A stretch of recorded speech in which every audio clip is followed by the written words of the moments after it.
A gente vai dar sequência à nossa programação. Nesta última mesa do dia, né, vai ser o Fórum de Editores Educacionais e Abrem Livros, apresentando a mesa. E agora, o avanço do digital e o futuro no papel da educação. E para compor essa mesa, eu chamo novamente a Nadja Cesar. Ela mudou de chapéu, agora ela está representando o Fundo Nacional de Desenvolvimento da Educação, onde ela é coordenadora dos programas de livros deste fundo. Teremos a participação de José Borghino à distância. Ele é secretário-geral da International Publishers Association. E convidar também o professor Adrian van der Wiel para compor essa mesa, que será mediada pelo Eduardo Cruel, que eu também convido para estar aqui conosco. Muito obrigado.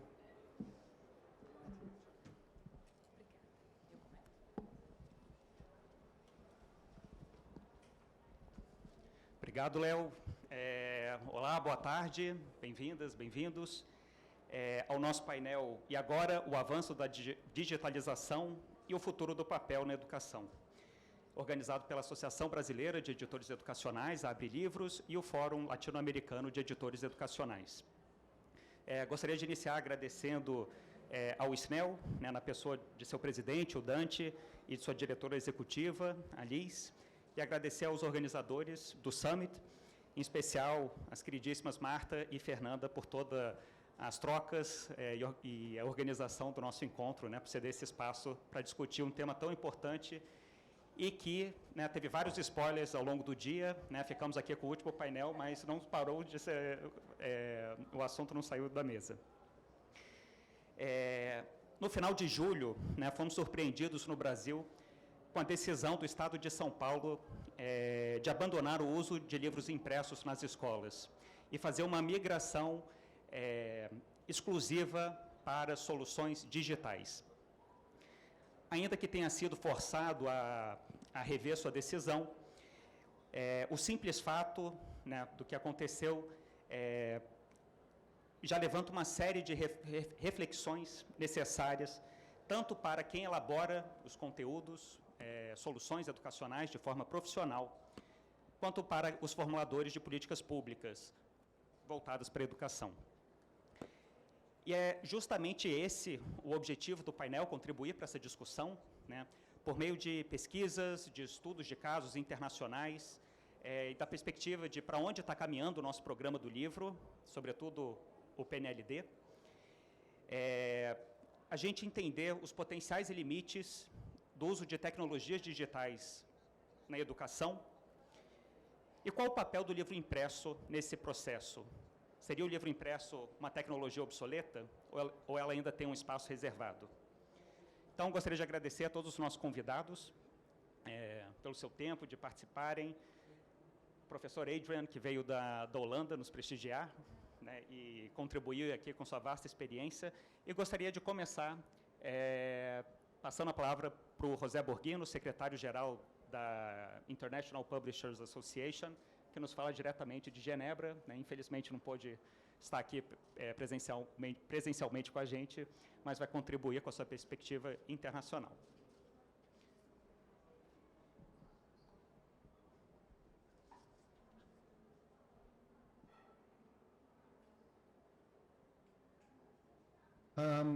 Hello, everyone. Can you hear me, Eduardo? Yes. Fantastic. Okay. Bom dia. My name is José Borghino. I'm the Secretary General of the International Publishers Association. I'm delighted and honored to be part of this panel as part of the Rio Bienal. I only wish I could be there with you all. I want to thank Abrem Livros and SNEL, and especially you, Eduardo, for inviting me to join you. I've been asked to speak today about the advance of digital and the future of paper in education. I'm sorry that I can only speak English today, but Eduardo promises to give me lessons in Portuguese, so maybe next time. So, today I'll be giving you some background about the IPA and about the Educational Publishers Forum, which is a committee of the IPA. I will talk about the EPF's, the Education Publishers Forum, central message, which is about how publishers help build smarter generations.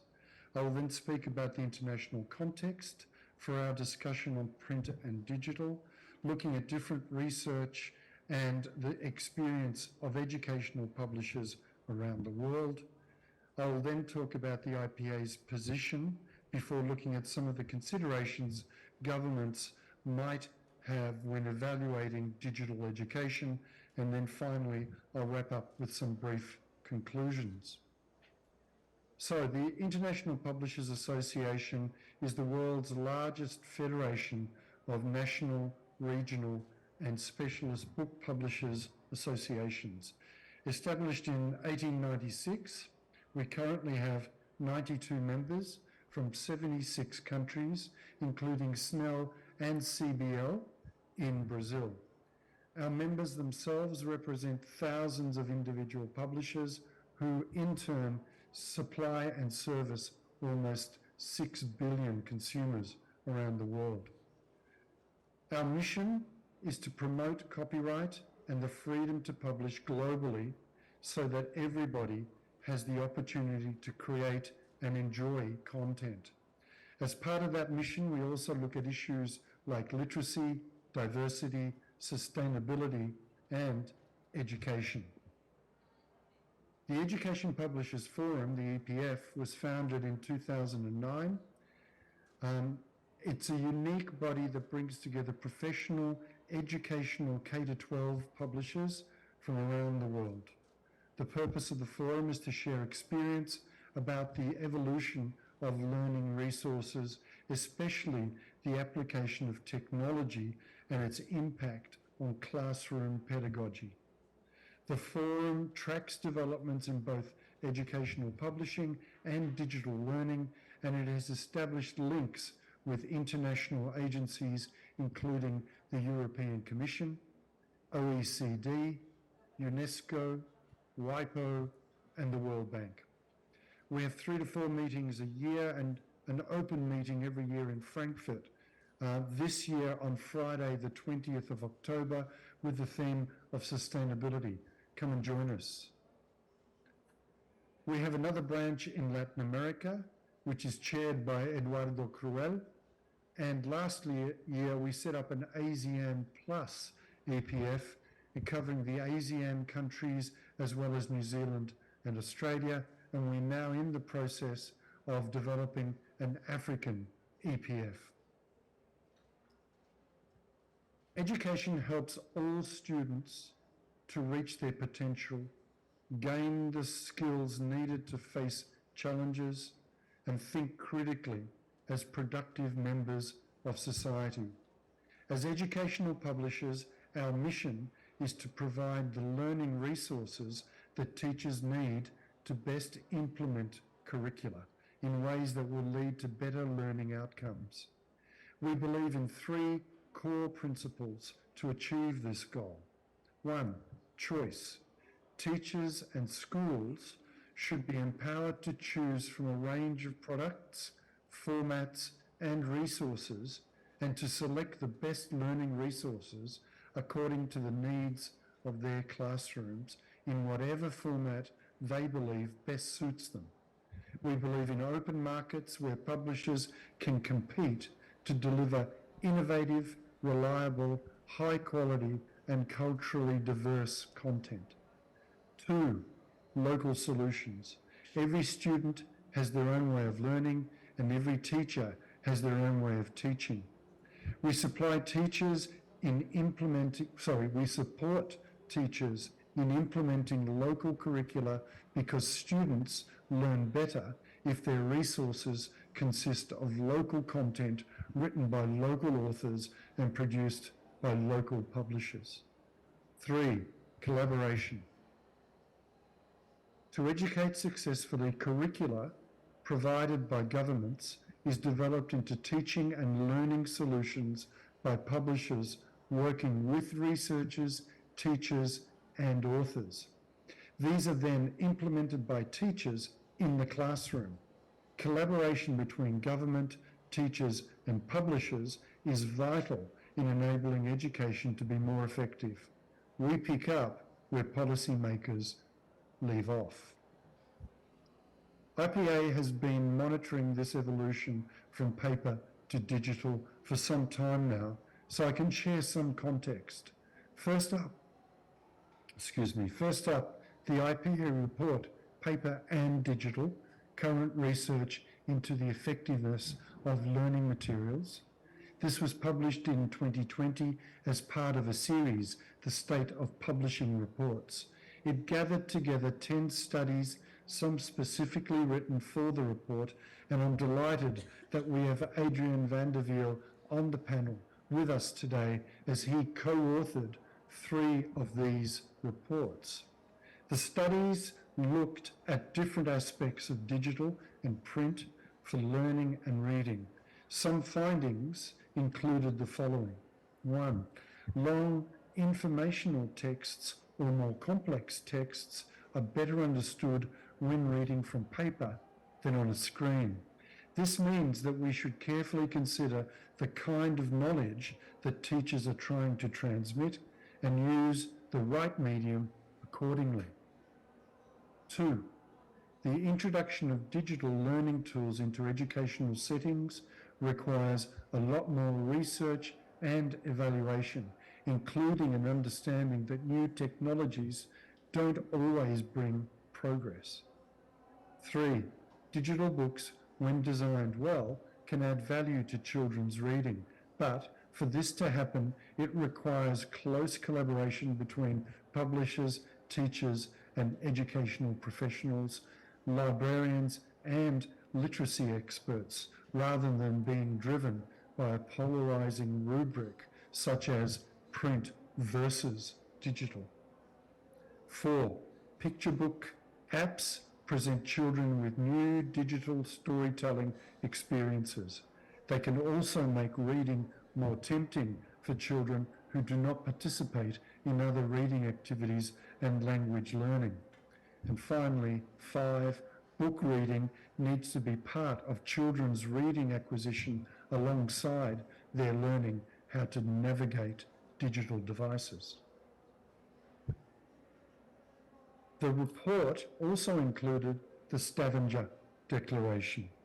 Following 4 years of research about the impact of digitalization on reading, almost 200 scholars and scientists from the fields of reading, publishing, and literacy supported this declaration in January 2019. The declaration was built on a meta-study of 54 studies with more than 170,000 participants and demonstrates that comprehension of long-form informational text is stronger when reading on paper than on screen. Some of the main findings of this research are: 1, digital environments pose challenges. Readers are more likely to be overconfident about their comprehension abilities when reading digitally than when reading print, in particular when under time pressure, leading to more skimming and less concentration on reading matter.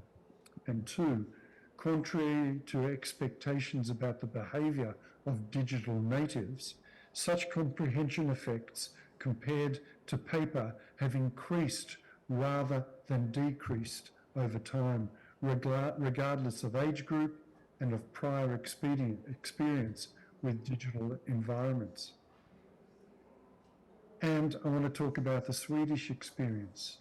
Seduced by the false promise of budget savings and eager to show voters that they were at the cutting edge of technological change, some countries dove straight into digital education.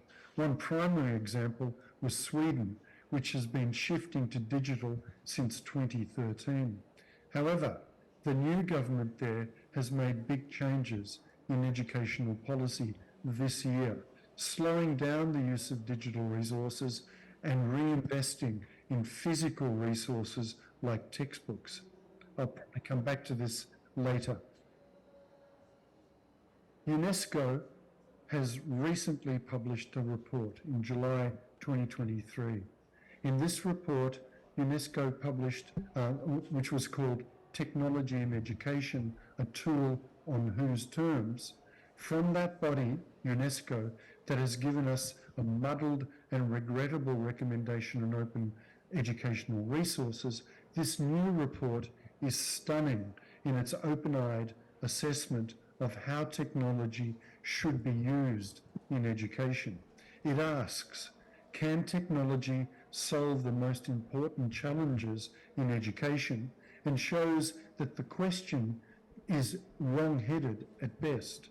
It answers by saying the short and long-term costs of using digital technology appear to be significantly underestimated. And it calls for, quote, decisions about technology in education need to prioritize learner needs after assessment of whether its application would be appropriate, equitable, evidence-based, and sustainable. The report is broad and covers equity of access to education, protection of educational data, and more. To pull out a few of the findings, high levels of screen time have a negative effect on children's emotional stability. Smartphones should be banned from schools to tackle classroom disruption, improve learning, and help protect children from cyberbullying. Those in decision-making positions are asked by the report to look down at where they are to see if technology is appropriate for their context and learning needs. And in summary, the report says the focus should be on learning outcomes, not digital inputs. So, a few examples from around the world. Our Educational Publishers Forum monitors the situation around the world. For today's session, I consulted a few of my members. In markets, it is now standard that publishers, well, in most markets, it is now standard that publishers offer educational resources in complementary physical and digital formats, and many teachers use a hybrid or blended model for their teaching practice. This provision of both makes it difficult to assess the ratio between digital and paper, but we have a few indicators. What our members see is that digital rarely represents more than 10% of the market, depending on the metric. The UK is a notable exception here, where digital represents about 22% of the market share by invoiced sales compared to physical. Other interesting insights are that although publishers include digital resources in their offer, some governments are investing in open educational resources for digital content. But we know that OERs can never compete with professional educational publishers in terms of quality, depth, and ability to be revised and updated. Another interesting question to ask here is whether teachers want to use those digital resources. Our internal research shows that teachers reject or ignore OERs even when they're offered for free. And there is evidence that teachers require considerable training before they are comfortable with digital resources. We also see governments looking at specific subjects and age groups for digital. Korea is a good example of this. So, the IPA's position is that we are technology agnostic. Educational publishers are interested in what works, what teachers want, what pupils need, what guarantees the best educational outcomes. Educational publishers have embraced technology and are incorporating it into their resources as appropriate and where teachers demand it. Digital education has the potential to keep people learning when access to schools is compromised, as it was during the COVID-19 epidemic, and in geographies where remote learning is routine. But The IPA-EPF is keen to ensure that governments do not confuse their investments in platforms and infrastructure with investments in high-quality, professionally produced educational resources. You can have the best infrastructure in the world coupled with the best trained teachers, but if the educational content is inadequate, outdated, or the product of tired, overworked teachers producing lessons on the run, then the educational outcomes will still be second-rate at best. Governments see digital as an opportunity. They may see it as a way to ensure that digital skills are there for future generations. They may see digital as a way of bypassing previous infrastructure challenges. They may also see the opportunity to reduce costs through open educational resources. They may be seduced into believing that platform solutions will look modern and state-of-the-art to their constituents. Education publishers and publishers associations should be alert to evolving educational policies.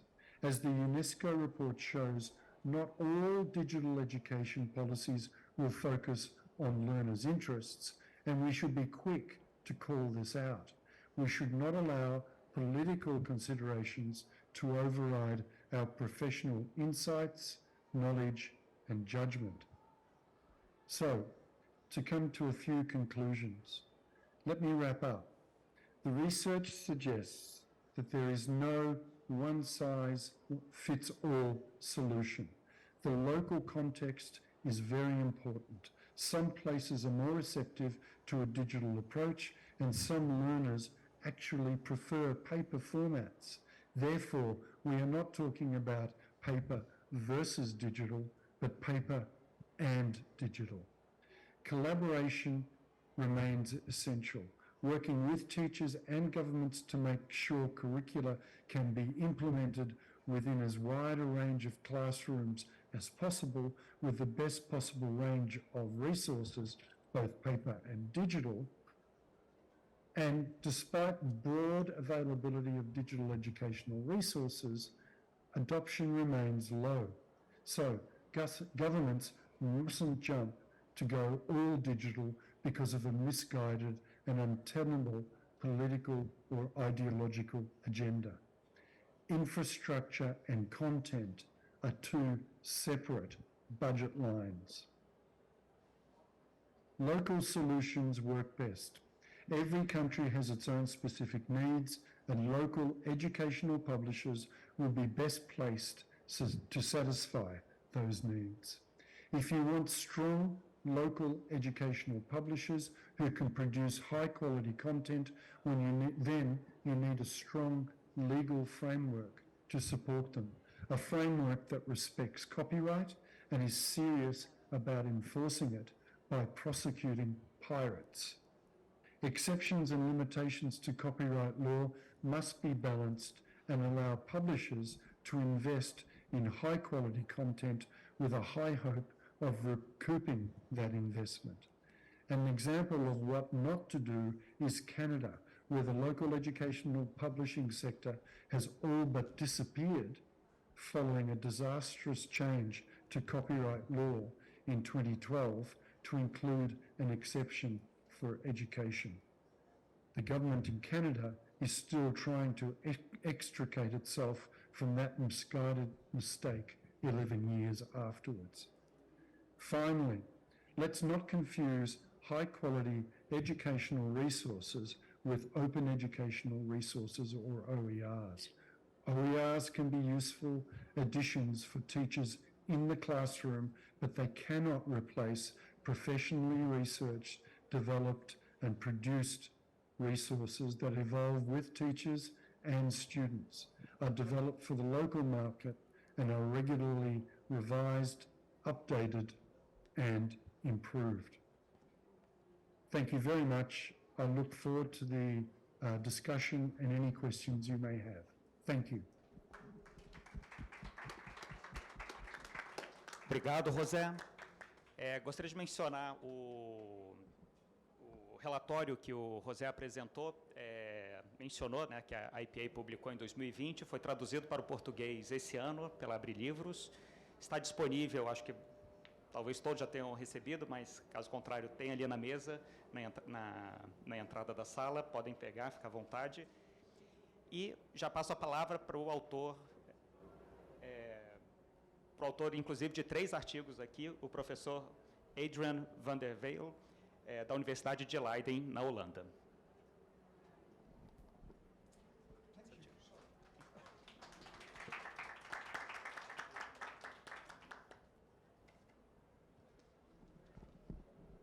Thank you very much. You can use this. Yep. Thank you very much for the introduction, Eduardo.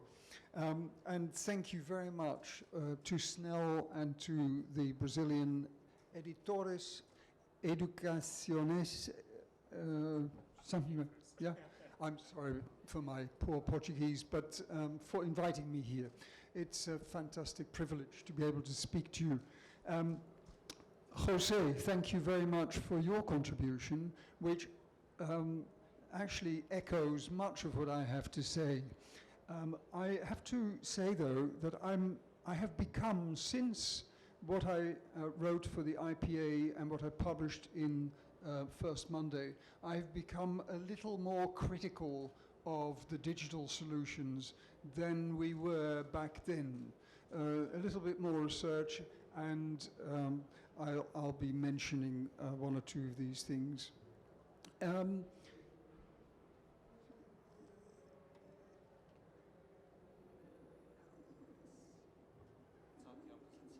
Oh, it's okay. So in 2014, we started eRead. That is my colleague Anna Mangen from Norway and myself. And for 6 years, we worked with 180 reading researchers in Europe on the question whether paper or screens were the better way of reading. We did this because we thought it was necessary to have hands-on research rather than just speculation.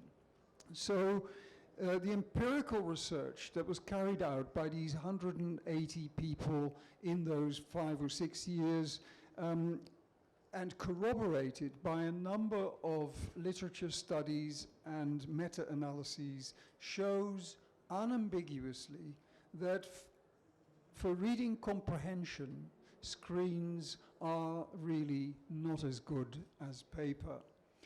Phrased differently, there is a so-called screen disadvantage. Comprehension from screens is lower than from paper, as you just heard from Jose, especially for non-narrative texts, which are, of course, the sort of texts that are used in education. For more complex texts, where people have to spend more time to try and understand, and under time restraint. We call this reduced depth of processing and reduced metacognitive learning regulation. This is a very unwelcome fact, the finding that we had, of course, at least where reading is concerned in an educational context, because we live in a digital world. But the last line there says, this problem increased over the years that we studied, and that is cause for further study, and this is why, as I started out by saying, our conclusions today are a little bit more pessimistic on the screen side than they were when we first presented the research. That is to say, that because the problems increased, we think that the cause was not so much the reading from screens for a new generation that wasn't used to screens, as was always expected, People had to grow into getting used to screens. So with the advent of a so-called digital native generation, all those problems would go away. Well, exactly the opposite happened. And that caused us to think more about what caused that problem in the first place. If it got worse rather than better, it's obviously not the surface of the screen itself, because people are indeed using so much more screen time, and so they would be getting used to screens, and that can't be the problem. So we looked elsewhere. So the origins of screen disadvantage then. There are a couple there. The first one is the so-called calibration problem, and that means that the student reading from screens is overconfident of their capacity to use the screen for reading. And this may have something to do with the newness of the digital medium, simply the fact that they're not as used to reading digitally as from paper. Screens are, in fact, a much more complex reading environment than paper. Paper is extremely predictable, whereas screens need to be, you need to be aware of, as a user of screens, what the rules of the particular environment in which you read are. And that changes from environment to environment. So screens are complex. It takes a lot more cognitive effort to use screens than paper. The last sentence there is the crucial one. When I said we had to look for another origin than simply the surface of the screen itself, we came to the conclusion that it was the digital environment, that it was the whole digital infrastructure in which we all live today. That is to say, all our social media, that is to say, all the digital news, that is, all the digital resources that we have at our fingertips and that we use all the time. So it's the ecosystem, if you like, rather than the surface of the screen. Now, it's digital habits, you might say, the fact that we spend so much time on screen. So, how do the digital habits that we now all have, and I'm not just talking about students, I'm talking about all of us, how do they contaminate the reading even when people are not reading from screen? Even when they're reading from paper, they come with a certain attitude to reading that actually is formed by the time spent online. Well, all of these will be familiar to you.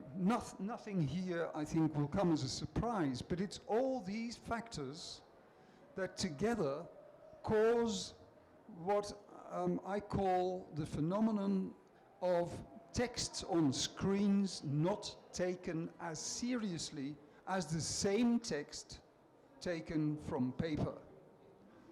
So give the same text to a number of students and ask them to read, and they will not check themselves as carefully when they read from a screen as they will when they read from paper. They just don't take that whole screen business very seriously. Now, this is a really worrying finding, and of course this explains the fact that between 2000 and 2017 we saw these problems getting worse rather than better. That's explained by the fact that screen time is increasing all the time. So, we get fragmented attention brought to all reading on screen, but even today to reading on paper a little bit, because we find it extremely hard, many of us, to concentrate on a whole book-length text. It's too long. We are all over the place with our attention, and it takes a lot of patience to read a whole book. So this makes screen time a growing issue. The screen time issue.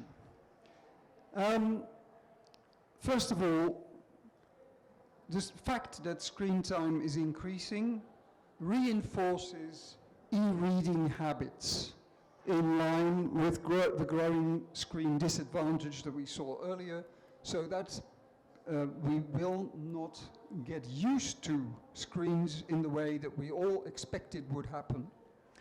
Secondly, the screen time correlates with lower reading achievement. This was mentioned in various primary research sources. Actually, there'll be a bibliography at the end of my presentation, and you can look it all up. But in the PISA presentation of the results for the 2018 PISA, there was a discussion online headed by Andreas Schleicher, who is the head of the PISA people, and he said that he was so surprised that what I quote there, the higher or more frequent the use of digital technology in the classroom, the worse was the student's performance on digital reading. He seemed a bit surprised, but if he had read all this research that exists, he shouldn't have been surprised. Screen time is also linked with long-form reading crisis. Now, I don't know what it's like in Brazil, but in the Netherlands and in Germany, to mention just two countries that I'm more familiar with, the amount of time spent reading long-form texts, books, is decreasing. And this is especially the case for adolescents. So that doesn't augur well for the future of our society. If adolescents find it harder to read, don't enjoy it as much, and the number of hours is going down, we've got a little bit of a problem on our hands.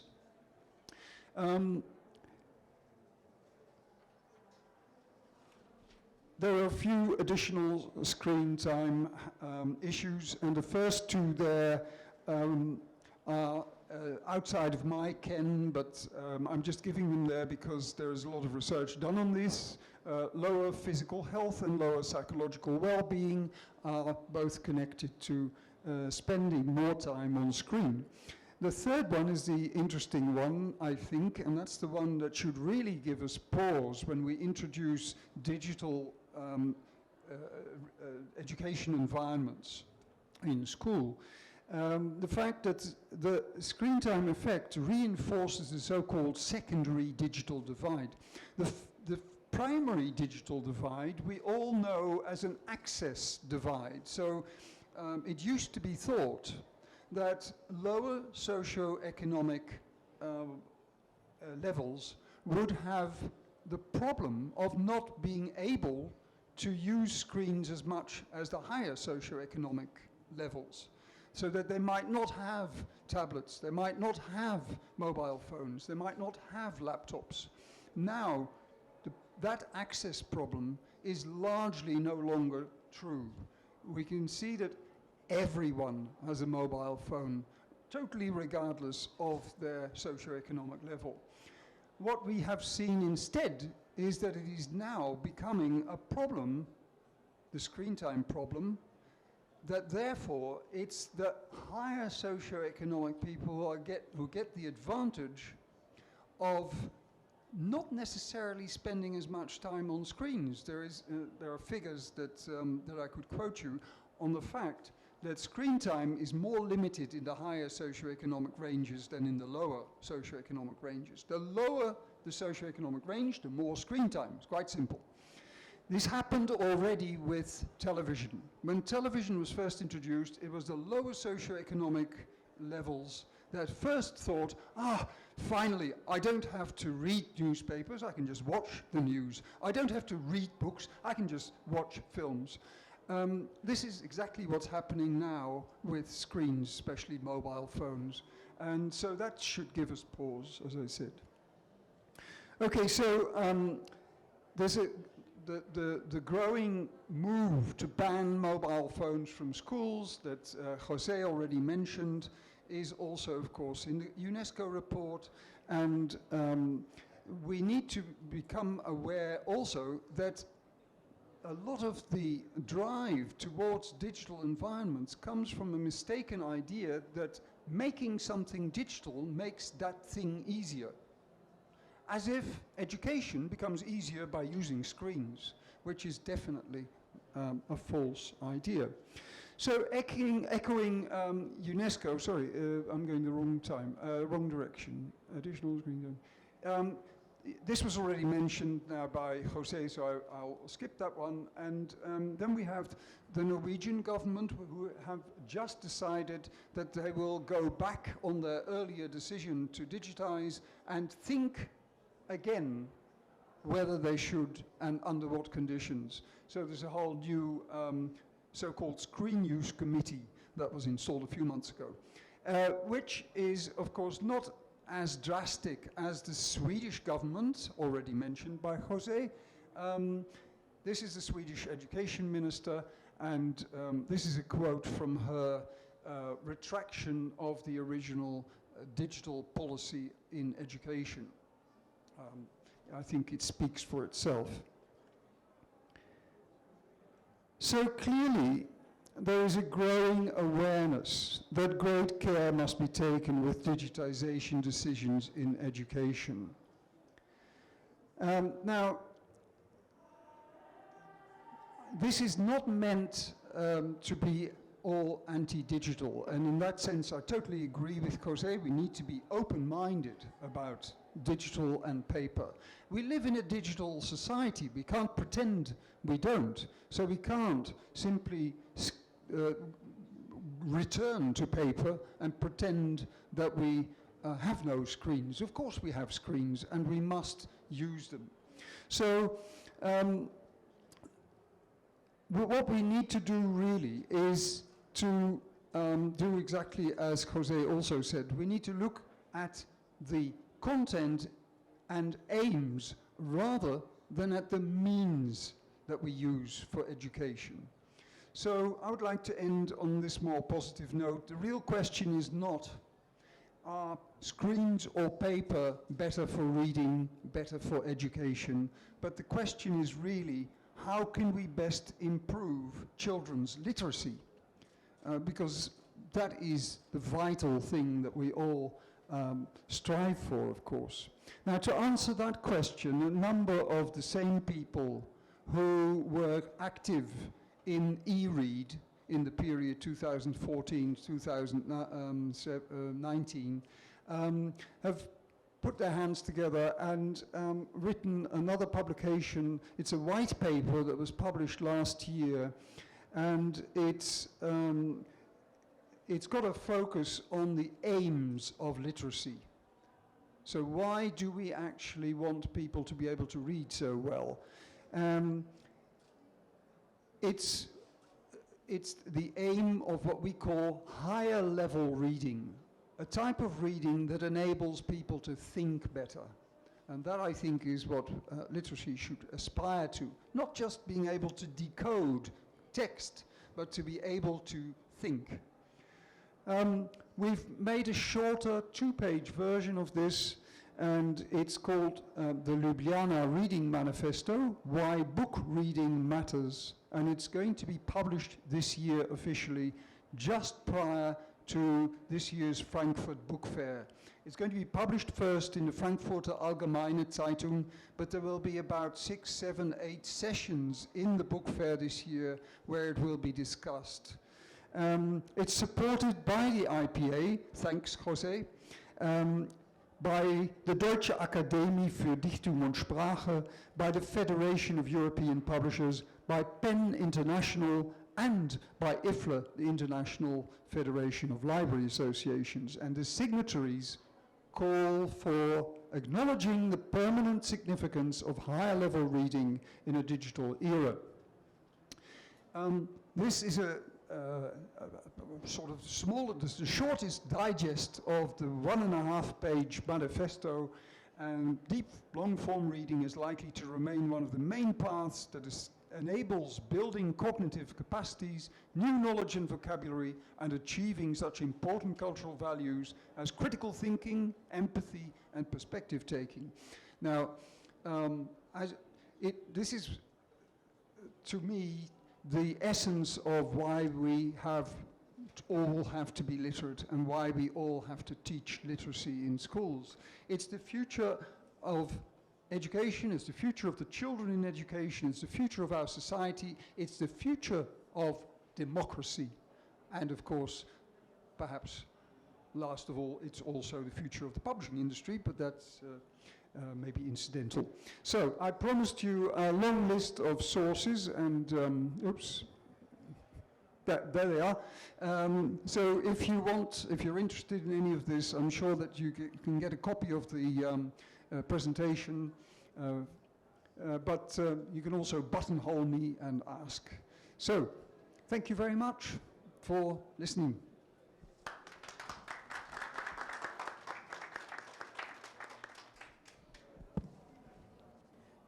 Muito obrigado, professor. Primeiramente, dá um certo alívio para os brasileiros, né, quando a gente vê que não é só aqui que certas decisões fazer pesquisas. Não estou falando da FNDE, Nadja, só para deixar claro. Gostaria só de fazer um comentário. Ontem, conversando com o professor, ele disse aqui a perspectiva, né, sobretudo da exposição, né, dos jovens às telas, e um panorama bem diferente do que a gente tem refletido aqui no Brasil, né, principalmente a partir do que aconteceu em São Paulo. A gente discutiu muito o problema do livro, né, da oferta do material digital, sobre uma preocupação da disponibilização, né, da conectividade. A gente falou de desigualdades, preocupado com os que estavam excluídos da conectividade. E o professor traz, na verdade, uma outra perspectiva diferente, que na verdade, não necessariamente isso, aumentar a conectividade vai ser bom, vai levar à igualdade, porque as classes mais favorecidas, abastadas, já estão regulando seus filhos, né, para exposição. Então, isso acho que é um exemplo importante dessa troca de experiências, né, de benchmark, de se discutir política pública com perspectivas externas. Claro, cada país tem seu próprio contexto, mas, sem dúvida, abre um mundo de oportunidade da gente enxergar problemas que temos, mas que a gente talvez tem certas urgências agora tão fortes que a gente passa batido e tem essas preocupações que a gente... Quando ele me comentou ontem, eu parei, verdade, nunca sequer paramos para refletir desses outros efeitos, né? Se a gente olhar toda a mídia que houve em torno de São Paulo, muito se discutiu com os resultados pós-pandemia, da falta de conectividade, né, dos dispositivos, sendo que tem, na verdade, uma pergunta até maior. E deveriam ter essa exposição? E vai ter essa autorregulação das famílias? Né, o que está acontecendo fora, inclusive, nas classes mais favorecidas. Bom, agora gostaria de convidar, isso fica aqui para o debate depois, não me aguentei, gostaria de convidar Nadja Cesar, coordenadora geral dos programas do Livro, a quem gostaria inicialmente só de fazer render aqui homenagens, né, foi o Programa Nacional do Livro Didático, foi premiado, né, na abertura aqui da Bienal, na pessoa da Nadja, que, com toda honestidade, representa muito bem, né, o trabalho super enxuta no FNDE, mas que dá seu sangue, sua vida para executar um programa que impacta mais de 30 milhões de estudantes. Então, é uma honra ter uma servidora pública como você à frente de um programa tão essencial na educação e na cultura das pessoas. Obrigada, Eduardo. Que bonito. Eu agradeço muito a oportunidade de estar aqui com vocês. É sempre muito saudável para nós olharmos o que nos é diferente, né? E aí, quando o professor Adrian traz uma pesquisa tão abrangente, né, e que é um retrato de um momento tão peculiar desse processo de transformação digital que a gente vem passando nos últimos anos, é muito interessante de ver o quanto a própria pesquisa se ressignifica nesse contexto de transformação tão dinâmica que estamos vivendo. E aí a minha missão hoje aqui é falar um pouco desse passo atrás, talvez, né? Porque eu estava ouvindo o professor falar e aí eu estava pensando muito sobre essa questão, né? O o Eduardo trouxe esse ponto, assim, bom, tem as famílias mais letradas, né, de classes mais abastadas, elas, de alguma forma, já regulam esse acesso, e aí eu fico procurando onde está essa regulação. Porque todo bom restaurante tem um bom chefe e tem uma criança sentada com um tablet na mão. Eu não sei se vocês têm essa impressão, mas todo restaurante que eu entro hoje tem uma criança com uma tela na mão. Todo shopping que eu ando tem uma criança sendo levada num carrinho muito bom, mas com um tablet na mão, um celular. Então, eu acho que ainda estamos um passo atrás, Eduardo. A gente está no deslumbramento da tecnologia como algo incrível. Eu vi um vídeo que eu fiquei com vontade muito de chorar, porque a questão do infantil me toca muito, e as crianças estavam dormindo, não sei se vocês receberam esse vídeo, e passando a mãozinha. Eles estavam passando o dedo numa tela que não existia. Eles dormiram de exaustão, e eles estão limitados por esse processo.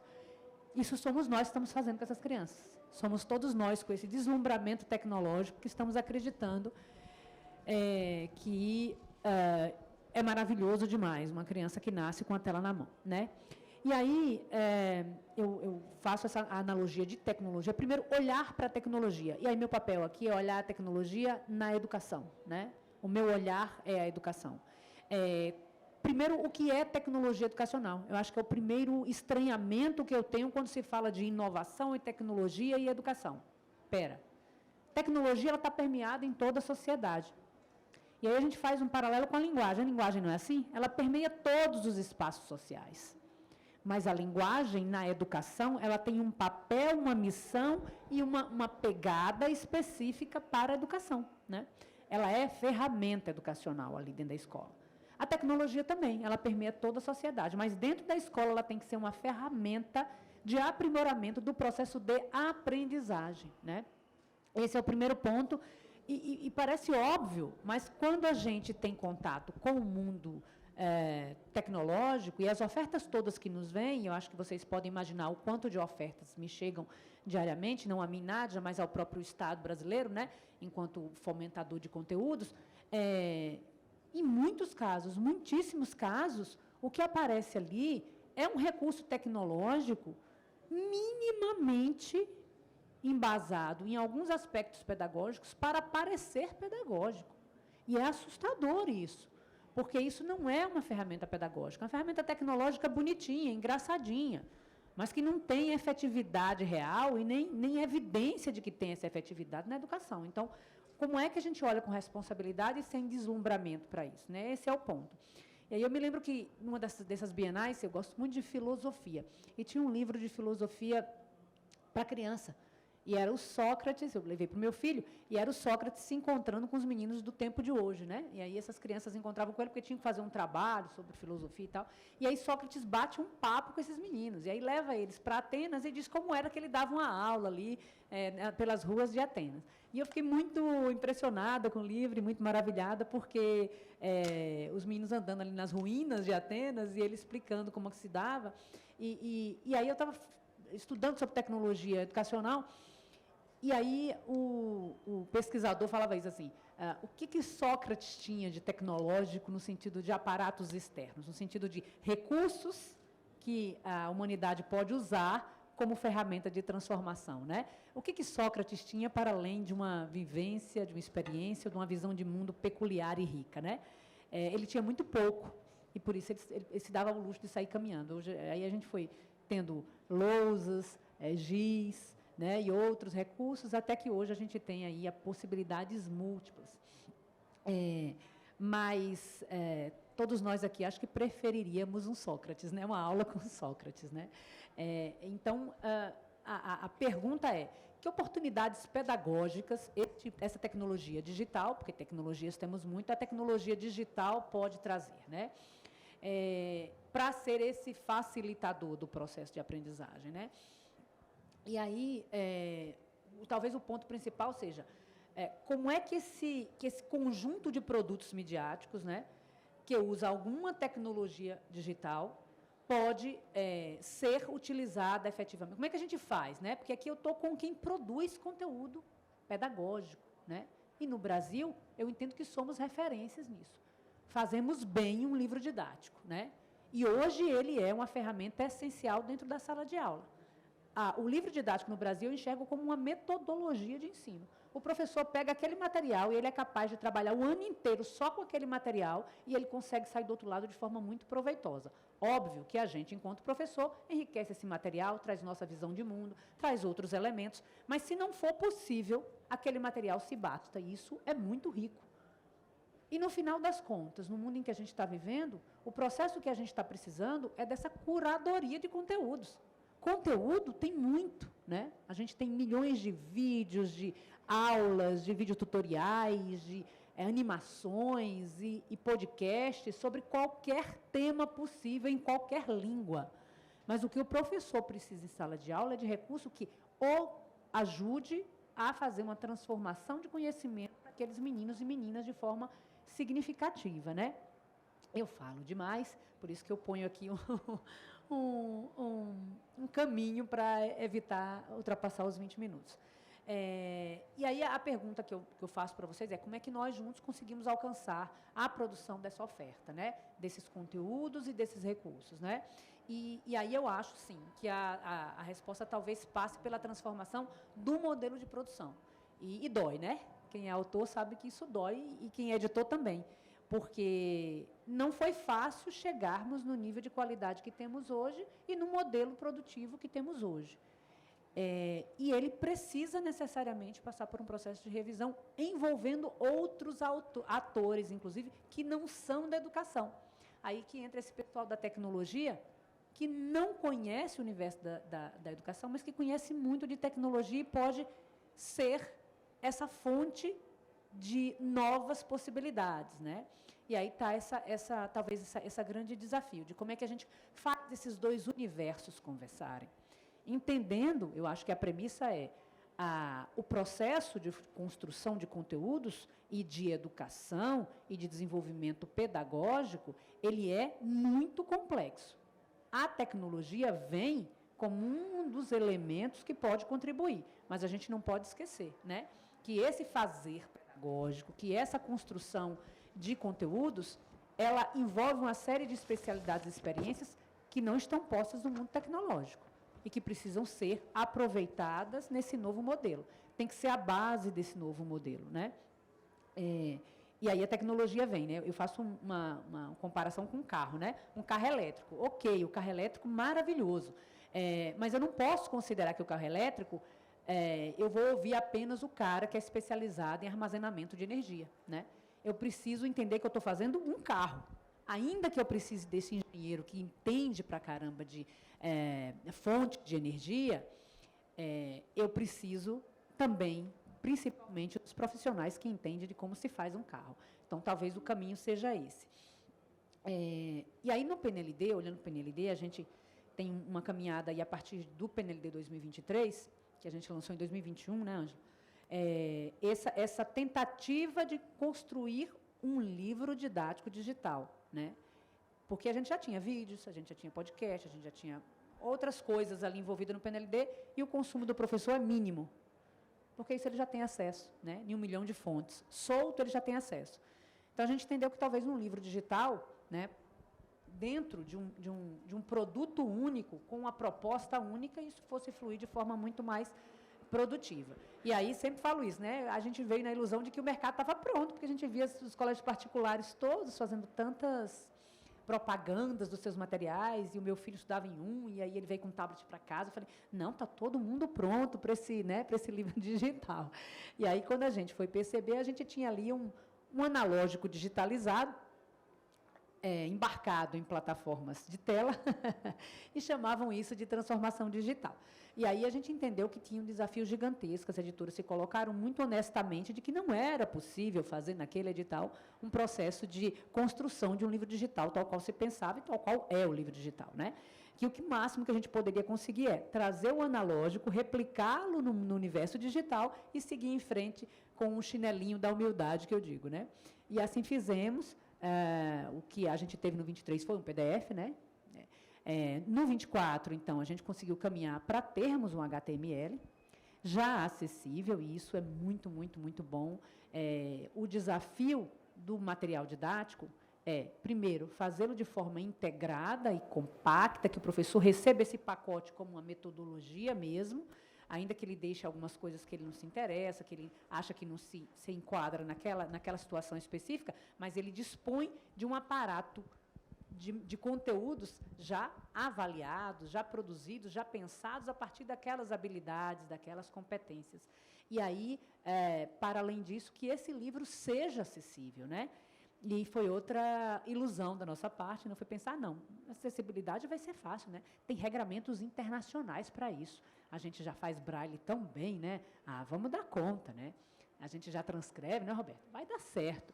E aí, quando a gente foi pôr a mão na massa, a gente percebeu que o que existe de regramento no mundo está muito claro para um livro literário, para qualquer tipo de texto que não seja um texto extremamente complexo, que é um livro didático de história, de geografia, de ciências, né? De matemática. Então, quando a gente foi trabalhar nesse nível de acessibilidade, a gente percebeu, não é possível que alguém no mundo tenha feito isso, porque, com certeza, o regramento estaria alterado, né? Então, eu acho que a gente também é precursor nesse processo de acessibilidade real em um livro didático. E eu tinha muito essa ilusão de um livro universal, né? Falei assim, a gente vai caminhar para fazer um livro universal, que sirva para todo mundo e que ele seja, no literário dá certo, mas no didático não dá certo. Porque a gente tem especificidades das necessidades de grupos e as especificidades do conteúdo em si, e principalmente, da visão do autor. Quando ele vai produzir, ele tem que pensar quem é esse aluno que está recebendo esse material. Então, como é que eu quero que o mesmo livro didático sirva para um menino vidente, um menino cego, um menino surdo e um menino com deficiência mental e um menino com limitações físicas? Né? Eu, no mínimo, vou empobrecer todos esses formatos, né? Então, até onde a gente consegue universalizar processos e conteúdos e até onde a gente vai precisar adaptar, porque isso é caro, isso é difícil, isso envolve tempo, né? Então, também tem esse processo de caminhar aí. Por último, assim, o que eu queria colocar é que talvez os nossos desafios seja construir esses recursos educacionais para essas novas tecnologias disponíveis, pensando em tornar o livro didático, que é a principal ferramenta de sala de aula, então esse compacto, esse todo, né, mais rico, mais diverso, mais dinâmico, mais interativo, e mantendo a qualidade pedagógica que ele tem hoje, né? Então, esse é um trabalho para vocês, de todos vocês, e eu tenho certeza que nós vamos sair do outro lado com coisas de muita qualidade, né? E aí tem uma pergunta lá que é para onde está indo o PNLD, né? Eu acho que a gente tem caminhado muito bem nesses aspectos que a gente tem colocado, mas que a gente talvez esteja engatinhando ainda no processo, né? A gente vai ter um livro digital, a gente já tem um livro digital no 24, né? Um livro digital acessível.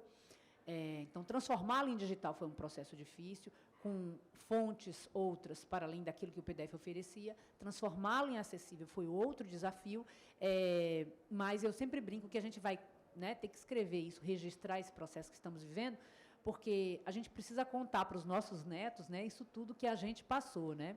E ser muito criticado, porque eles vão olhar para trás e vão dizer, gente, eu não acredito que vocês fizeram isso, que vocês primeiro compraram um PDF e chamaram isso de livro digital. Ou, enfim, uma série de coisas que, com certeza, a gente vai ter conquistado lá na frente, a gente vai olhar para trás com muita crítica para esse processo que estamos vivendo agora, mas eu acredito que só nós aqui saberemos o que passamos juntos, né? Por mais que registre, que escreva, eu acho que esse processo de aprendizado, de crescimento, de desenvolvimento, de evolução, talvez fique só em nós, né, que passamos pela turbulência do alto mar, mas eu acredito que vai valer muito a pena, porque ele deve contribuir, de alguma forma, para um país mais igualitário, para um processo de construção de conhecimento mais robusto, mais verdadeiro, que alcance mais pessoas, e sempre pensando que a gente não vai tirar um formato para integrar outro, né? A gente vai agregar mais possibilidades de formatos, garantindo que o livro físico esteja entregue em todos os rincões do nosso país. A gente mora num país continental, de condições de acesso, de condições geográficas, populacionais, absolutamente peculiares, né? E a gente tem que garantir que nossos 35 milhões de alunos vão receber um livro para cada um dos componentes curriculares em todos os segmentos da educação. Então, com certeza, o livro físico tem vida longa, pelos dois motivos, porque a gente já está cheio de evidências científicas que dizem que esse livro ele é necessário, que ele é fundamental para o processo formativo, e também porque a gente precisa garantir que todas as pessoas, independente do nível de acesso, consigam ter nas mãos um livro impresso para desenvolver suas capacidades dentro da escola. Então, essa é a perspectiva que temos aí.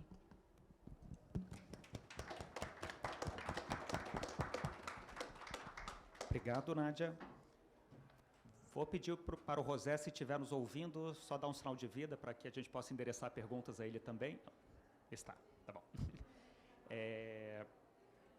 Muito bem. Gente, a palavra vai ser franqueada, qualquer interessado, só sinalizar. Mas eu vou começar aqui com algumas questões. Primeiramente, professor Adriano e José, estamos vendo aí um certo movimento, né, de restringir o uso de certas tecnologias, ou principalmente celular, dentro da escola. Quando a gente fala em recursos digitais, onde é o espaço, ou as boas práticas, né, o que os estudos e boas práticas nos indicam, onde é o espaço que essa tecnologia deve ser estimulada?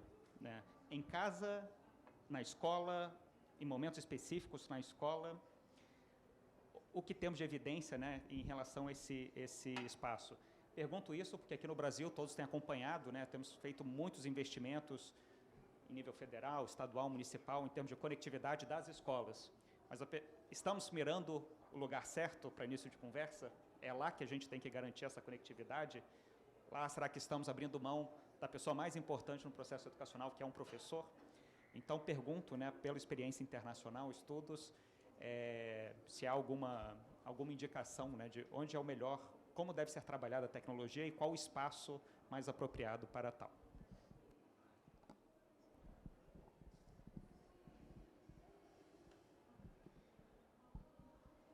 Jose, this seems to me a question for you.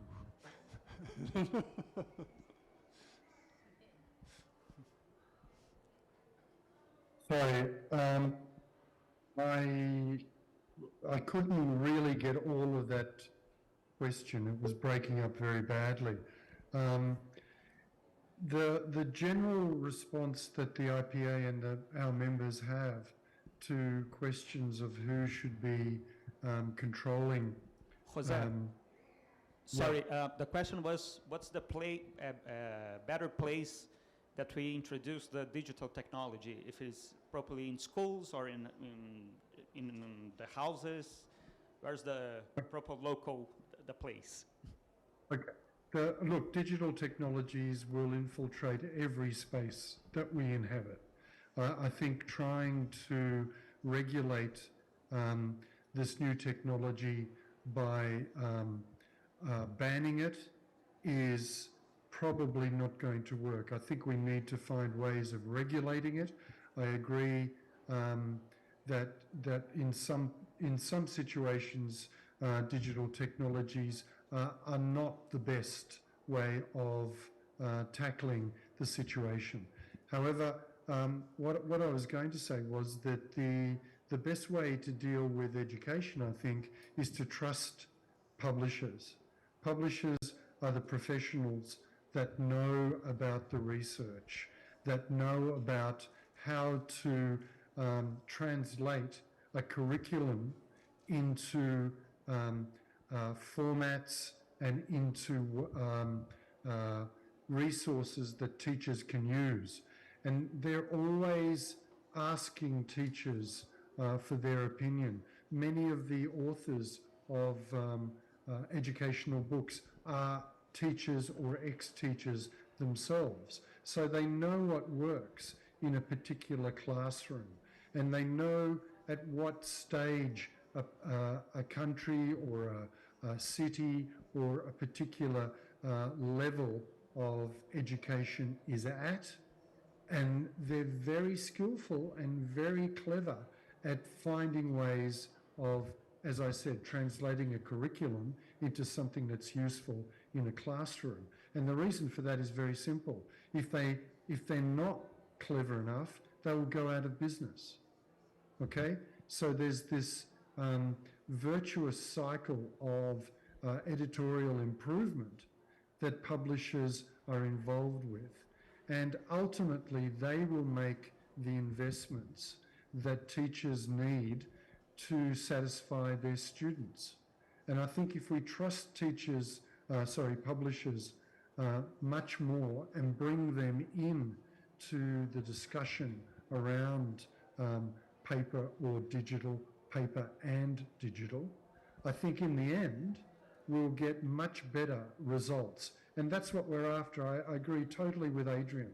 This is not about some theoretical argument about whether digital or paper is better. What we're talking about is producing the best possible, best balanced, most socialized, most knowledgeable students out the other end of the machine that is education. And publishers have to be part of that conversation with government and with teachers. Thanks, Jose. That was exactly the answer I was hoping for. I spoke at a conference in Lisbon just a few days ago, and the first speaker in the morning, just before I spoke, was actually somebody who researches textbooks from the University of Cambridge, Tim Oates. And Tim Oates would echo every word that you just said. He said, it's quite extraordinary how good textbooks that are produced by publishers have become, especially in the last 20, 30, maybe 40 years. Textbooks have become absolutely fantastic. And he's not a publisher, he's in the business of assessing educational materials. And you know, he says, don't lose sight of the fact that there is a very long history of creating proper textbooks that use old-fashioned methods, books, paper. Don't throw it overboard. Don't just think that digital is going to be the next best thing. Thank you. Obrigado. Ninguém, gente?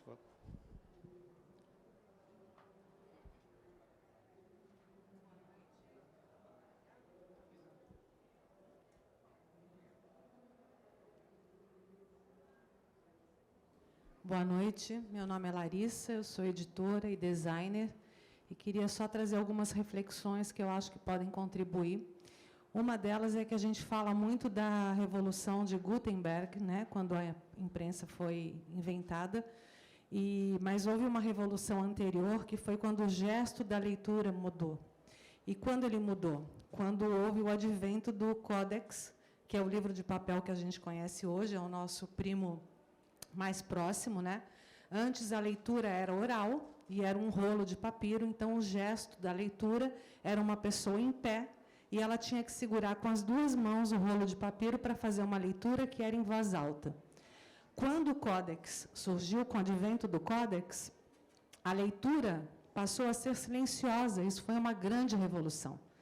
E o estudo pôde ser realizado com um livro e com a escrita ao mesmo tempo. Isso favoreceu e ampliou a subjetividade do ser humano. E o que a gente está perdendo hoje, com esse novo gesto de leitura, que foi muito bem, essa pesquisa que você apresentou, me deixou muito feliz, que são as percepções que eu tenho hoje, né? Esse excesso de tela, esse tempo crescente de tela, está gerando um novo gesto de leitura. No entanto, se ele vai ser positivo ou não, é uma coisa que a gente tem que questionar, porque esses dispositivos capturam a nossa atenção. E capturando a nossa atenção, a nossa presença é capturada. E por isso, talvez, como a Nadja já falou, a gente preferiria ter Sócrates andando sem dispositivos externos, porque a gente teria a presença, a experiência da presença. Eu tenho observado muito, eu estive na Assembleia Legislativa o mês passado, por causa da pauta do Estado de São Paulo, e, num dado momento, eu olhei para a plateia e as pessoas estavam falando no palco, questionando essa questão do livro digital, e todo mundo que estava ali militando por isso estava no celular, olhando para outra coisa. Então, assim, a gente está sendo capturado por esse dispositivo. E existe uma coisa perversa por trás disso, e que não está sendo falada, e a gente precisa pensar sobre isso. É evidente, estamos num ecossistema digital, é impossível voltar atrás. Certamente, talvez, as pessoas de uma classe socioeconômica maior tenham essa possibilidade desse controle ou não, porque, como a Nadja já também trouxe, muitas vezes a gente não percebe isso, mas talvez as pessoas com mais recursos, com mais possibilidades de oferecer para suas crianças e jovens outras experiências, como, por exemplo, ir no teatro, ir no cinema, tirar férias, viajar e etc. E as crianças de menos recursos ficam mais capturadas, com mais tempos de tela, mais sujeitas a uma massificação, e com a sua presença e a sua atenção, ou seja, com a sua vida, capturada. Isso é muito sério. Então, o grande problema que eu vejo na questão do material digital nas escolas é porque é mais tela. Nós já estamos mergulhados no universo de tela. E aí, se o material acadêmico, enfim, o livro didático, o livro literário, também se transforma numa tecnologia digital, mais telas. Na verdade, o livro físico, ele favorece essa subjetividade, que, por outro lado, também incrementa a imaginação e etc. Então, acho que são questões que a gente realmente tem que se deter com muito cuidado, com muita atenção. É evidente que o digital e o impresso vão continuar existindo, e o digital é uma ferramenta importante, mas essa subjetividade que o livro físico traz, ela realmente é capturada. Acho que é importante pensar sobre isso. Excelente contribuição. Percebi também, não estava em São Paulo, mas pelas câmeras a gente via como estamos capturados pelo celular, a falta de presença, inclusive contradizendo o que estamos falando. Né, Nádia? Ficou aí no celular que eu... Tá? Brincadeira. Gente, tem... Alguém mais tinha levantado a mão aqui no fundo? Boa tarde, meu nome é Tiago, eu sou artista independente, e esse tema me encanta muito, que eu tenho 2 filhas, essa aqui é a minha maior, e eu tenho uma filha caçula também, que gosta muito de tecnologia. E eu sou de uma geração que viu o computador nascer. Aí eu, conversando com as minhas filhas, elas dizem: papai, mas como era? Como que você fazia, Como que você vivia sem celular?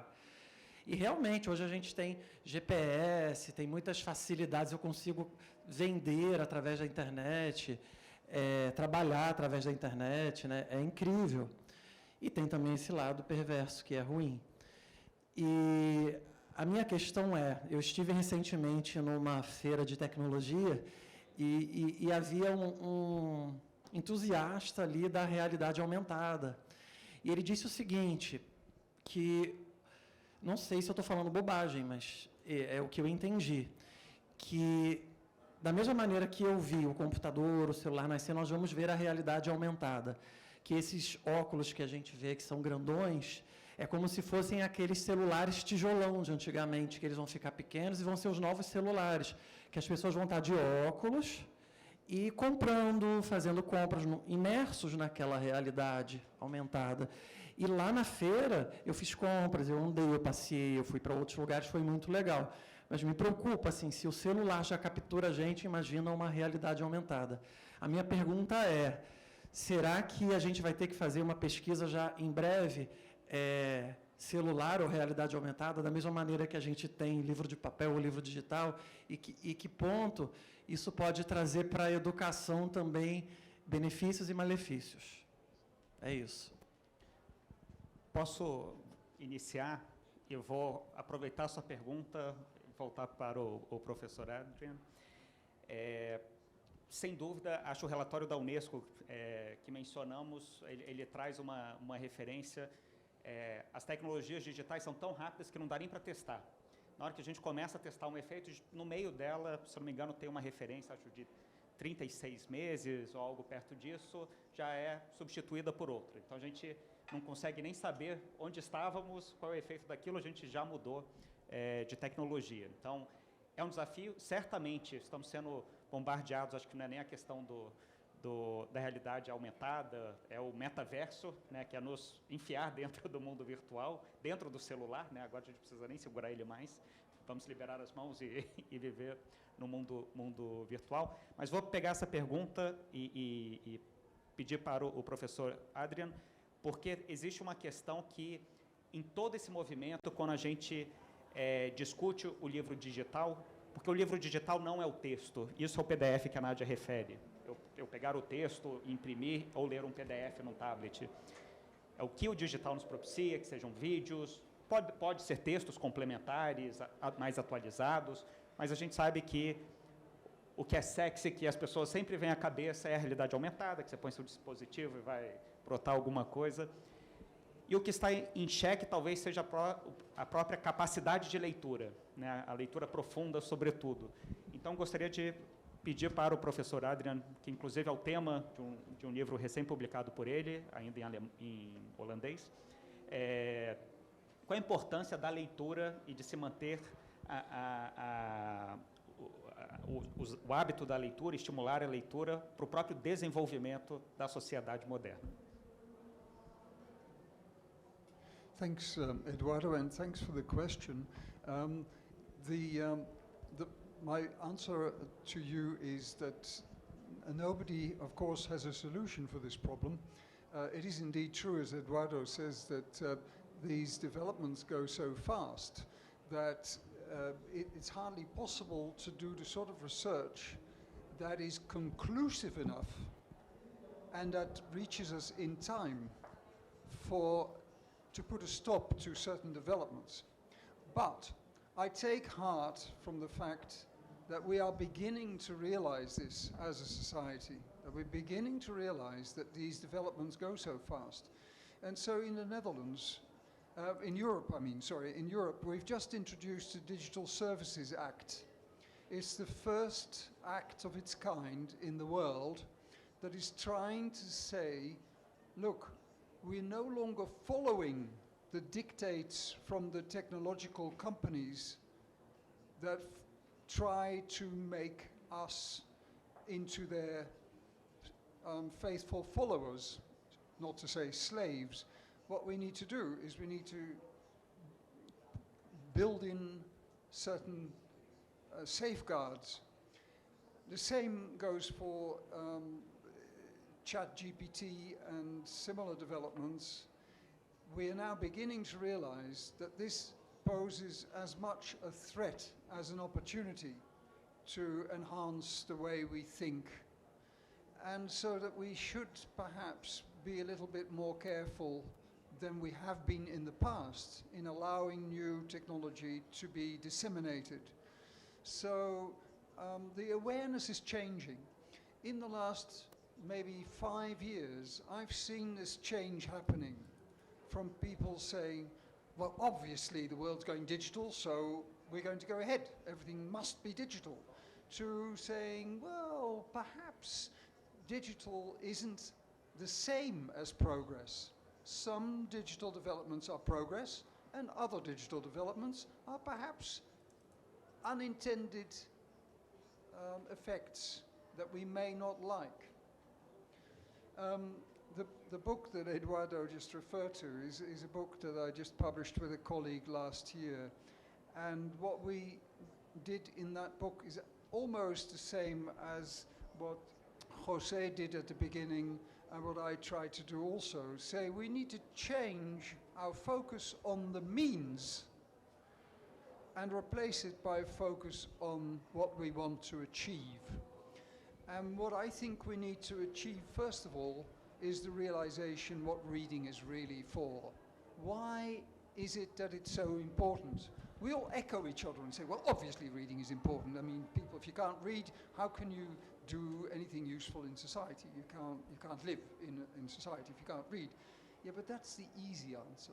The real answer is more like, well, reading has created everything we are and everything we do. Our whole society, democracy, wouldn't exist without reading. If you look historically, democratic societies only started after reading became universal. When reading became a compulsory part of education, it became possible to have democracies. Before that, they weren't feasible. We couldn't have democracy. Some people say, well, you know, there was democracy in ancient Athens. Well, that wasn't democracy. It was only for the privileged few. That wasn't general democracy as we know it now. So democracy is based on reading. And it's that sort of importance that we need to think about. Everything we do as a society is built on the fact that we can stand on the shoulders of giants, which was how Newton expressed it. Newton said, you know, I can be a scientist today, but I couldn't know what I know and do what I do without all the books of the people that came before me. And that's how important reading is. It's much more than just being able to decode a few characters and being able to see what the message is. Obrigado, Adrian. Estamos aqui caminhando para o encerramento. Eu gostaria de... Gente, eu vou pedir aqui só para encerrar, que eu gostaria de fazer um pedido para o José. Mencionamos o caso de São Paulo, né, e discutimos muito, né, o viés que é a publicação, né, a transformação, a migração para o modelo 100% digital. Mas tem um viés, que o Ângelo lembrou bem na abertura do dia, que é a publicação não profissional de materiais educacionais, né, que hoje estamos saindo, acho que hoje mesmo saiu, ou ontem, uma série de reportagens fazendo análise, né, das produções do Estado de São Paulo. José, eu gostaria de te perguntar, você que acompanhou o que aconteceu em São Paulo, inclusive escreveu a respeito, como, agora não o lado, o viés digital, mas qual é a perspectiva da IPA em relação à publicação não profissional de materiais educacionais, sobretudo feitas pelo Estado?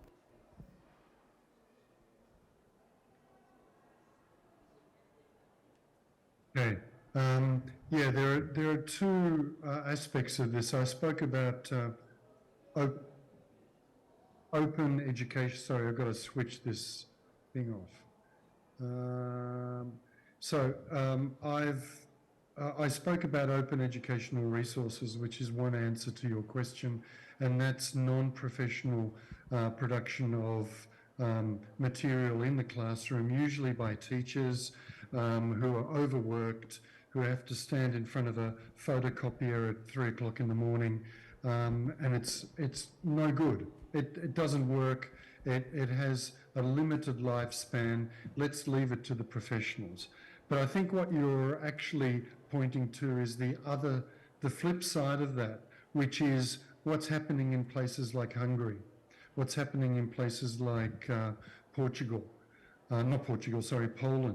and what's possibly going to happen much closer to you guys in Mexico and the Dominican Republic. And that is governments deciding that they're going to take over from publishers and produce materials. And a lot of the time that sounds like it's just to do with budgets. The classical argument is that publishers are too expensive. And I think in America it's been shown that textbooks are actually cheaper now than they were 10 or 20 years ago. So that's not an argument. The other side of this is that what we end up with is governments producing textbooks in things like history, social studies, politics that favour the ruling party, rather than publishers producing materials that are balanced, that are historically accurate, that fit into an overall agreed historical overview, governments end up publishing material that favours their position historically and politically. Hungary is the perfect example of this, where the Orban government took over and overnight nationalised the education publishing sector. And what we have now is books that are clearly biased, that are clearly going against what we all know happened in the history of Hungary, especially to do with the persecution and elimination of Jews during the Second World War. It's becoming a political agenda rather than an educational one. And that has to be avoided at all costs. So when we heard from you what was being threatened in Sao Paulo, two things jumped out at us. Firstly, the educational side of things in terms of governments are terrible at publishing books, educational books, but also you don't want the risk of a government taking over and rather than publishing educational content, publishing propaganda. Muito obrigado, José. Ângelo, quer falar disso? Ângelo, era sobre isso? Oi, posso? Boa noite, tudo bom? Meu nome é Roberto. Todo esse contexto, na verdade, que a gente constrói o livro digital, ele tem um pano de fundo, no final das contas, que é promover a educação, a igualdade, enfim, dos alunos dos 35 milhões de crianças aí. Óbvio que a tecnologia, como o Eduardo colocou, ela evolui muito rápido, é muito difícil a gente alcançar ela, e o próprio governo tem uma dificuldade grande de estar desenvolvendo as especificações, já que o livro didático, como a Nadja trouxe, ele é muito complexo, né? Ele demanda, tem muitas peculiaridades que não estão contempladas nas normas internacionais. E daí uma parte importante desse processo, que talvez esteja sendo colocada, não vou dizer de lado, mas não está sendo olhada com o devido cuidado, é a questão do feedback. Ótimo, estamos construindo livros digitais, o mercado está apoiando numa agenda assim, bastante estruturada as demandas de governo, que elas fazem sentido, enquanto o livro digital, material complementar e de apoio ao livro impresso. E o feedback, a gente precisa de feedback, saber se esse livro está funcionando na ponta, a gente consegue criar uma agenda para isso, porque a gente tem um processo evolutivo, uma espiral crescente, onde a gente pode ir melhorando constantemente e ter uma visibilidade dos impactos, porque, aparentemente, não tem pesquisa sobre isso. A gente tem pesquisas de que o papel ele é melhor do que o digital, ótimo. E o digital enquanto complementar do papel. E nessas novas tecnologias que surgiram o tempo todo, e nesse espaço de inovar, errar faz parte também, óbvio. É um processo que eu entendo que o governo brasileiro ele é pioneiro, ele é vanguardista nesse aspecto, porque ele bota a mão na massa, ele tenta fazer. O feedback é importante. Eu acho que falta esse ponto. Daí é uma pergunta primeiro para a Nadja, no sentido, qual a tua visão sobre como é que a gente consegue construir conjuntamente esse feedback, que vai dar subsídio para melhorar o material. E daí uma pergunta para o resto da mesa existe alguma coisa nesse sentido fora? Colher o feedback na ponta do aluno para materiais educacionais, didáticos, e o quanto isso tem impacto na melhora dos próprios processos de especificação e do que vem sendo feito. Bom, Roberto, eu entendo que a gente está num processo de construção ainda, né? Então, hoje, um esforço maior, e você acompanha isso de perto, é compartilhar com quem produz, com quem é especialista, com quem está na universidade, com quem está no governo, com quem está no mercado, para que a gente conforme esse produto novo, né? A gente está nesse esforço ainda. Por outro lado, a gente tem sempre prestigiado pesquisadores que venham, tanto com essa temática como muitas outras, para olhar para o processo do PNLD. Em 2022, a Blink Learning, que é uma instituição que tem sede em outros países e que faz essa pesquisa em outros países, solicitou a parceria do FNDE e do PNLD para que a gente fizesse essa pesquisa sobre uso de digitais nas escolas. E foi ótimo, porque o digital ainda não tinha chegado. Então, a gente pôde fazer esse retrato desse momento na escola. Este ano, novamente, eles vão refazer a pesquisa e aí vão poder ter uma outra perspectiva a partir desse contato inicial com os livros digitais que a gente vai estar distribuindo, né? Então, para além disso, nós temos que pensar juntos como é que a gente fomenta universidades, o próprio mercado, a olhar para isso, levantar pesquisa sobre isso, inclusive instituições não governamentais, né, que fazem pesquisas excelentes e referenciais para nós. Como é que a gente envolve outros atores com esse olhar até mais neutro para enxergar esse processo? Então, eu acho que isso é muito importante. Com relação ao impacto educacional, né, pesquisas de impacto, eu acho que isso é muito mais delicado. Porque a gente vai ter um primeiro momento, um primeiro ano de uso, e é um uso absolutamente incremental. O professor pode usar ou não, vai estar disponível para ele, mas ele pode consumir ou não, e com certeza, nesse primeiro momento, ele vai ser realmente paulatino e não num consumo massivo, assim, né? Então, eu acredito que a gente precisa, sim, eu acho que esse teu ponto de vista é fundamental, mas a gente tem que entender que somos muitos e com olhares importantes para fazer essa pesquisa no curto, no médio e no longo prazo. Nadja, se me permite complementar, Roberto, o José, em sua apresentação, até trouxe uma referência que, em muitos países, e certamente também aqui no Brasil, mesmo quando disponibilizados recursos digitais para os professores, eles sequer são acessados, usados. Ou seja, implica até um desperdício de recurso público quando adquiridos que sequer são usados, né? Acho que o relatório da Unesco também menciona isso. Sem dúvida, no mundo, acho ainda um gap. Está, como a Nadja falou, ainda um momento de deslumbramento em relação ao digital, e agora começam a surgir os questionamentos se os recursos estão sendo bem empreendidos, né? O relatório da Unesco, né, traduzir aqui diretamente, para quem é a educação digital?